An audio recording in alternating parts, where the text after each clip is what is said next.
In part 1 of this video, I looked at our growing knowledge of the universe and how humans became aware of its scale in time and space.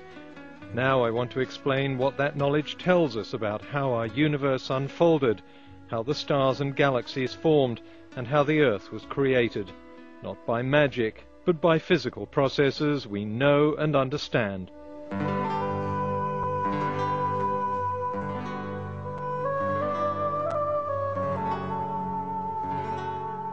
Our universe, which may be one of several in time and space, started with a huge explosion of energy and matter called the Big Bang.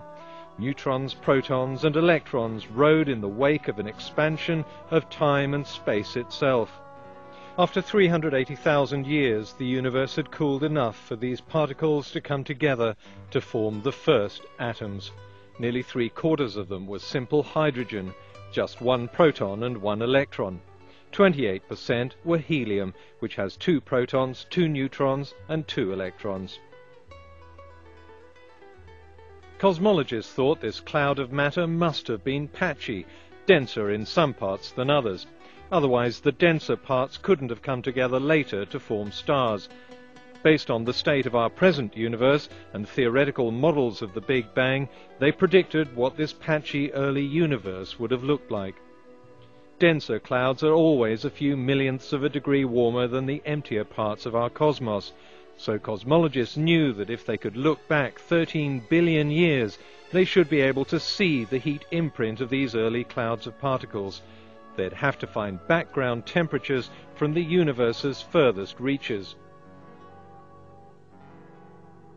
The instrument that achieved this was NASA's Wilkinson Microwave Anisotropy Probe. It spent 2 years collecting data from 13 billion light-years away, which meant it was not only looking deep into space, but also 13 billion years back in time. Then in 2003, the picture was ready, and the world caught its first glimpse of our universe at birth.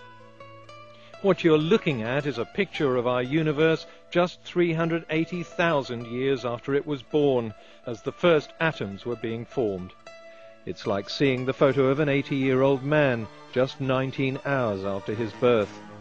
The red areas are warmer clouds of matter, the blue areas colder and emptier. Hydrogen and helium, protons and neutrons drifting in a dark cosmos. The Wilkinson probe results were hailed as a scientific breakthrough. They matched the predictions perfectly. Over millions of years, gravitational attraction pulled many of these denser clouds of matter closer together, and the more dense they became, the greater the gravitational attraction. Just as a spinning skater spins faster when she pulls in her outstretched arms, each swirling cloud began to spin, until they became tight balls of rotating gas. Inside each ball of gas, the pressure increased. Whenever a gas is compressed, it heats up. So hydrogen atoms in the center of the cloud started vibrating faster and faster until they were crashing into each other at such high speed they began to fuse to form helium. Each nuclear fusion reaction is accompanied by the release of energy. The energy makes other hydrogen atoms vibrate even faster, fusing more of them, releasing more energy that fuses more atoms, and in a split second, a chain reaction. Like trillions of hydrogen bombs exploding at once, the ball of gas ignites. The first stars illuminate the cosmos.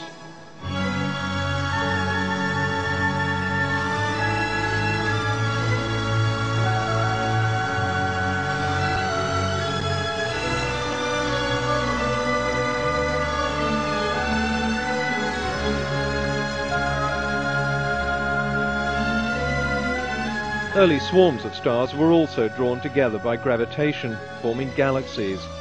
The first stars burned for billions of years, powered by fusion.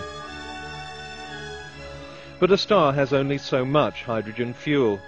As the energy is used up, the star begins to collapse, pulling the gas ball tighter. Pressure and temperature increase until they're high enough for helium atoms to crash together and fuse. This makes heavier atoms, like carbon and then oxygen. With higher temperatures and pressures, even these atoms fuse until the star becomes a white-hot factory, forging every element. The energy from these reactions is far greater than the fusion of hydrogen. Finally, the temperature and pressure are so high that the star explodes, spewing its contents into space. Often the shock waves throw these heavier elements against clouds of hydrogen and helium that have been dormant in space for billions of years. This cloud hadn't been dense enough to pull together under gravitation, but the sudden jolt from the exploded star stirs it. Now gravitation starts to pull the denser areas closer together. The life cycle of a star begins again.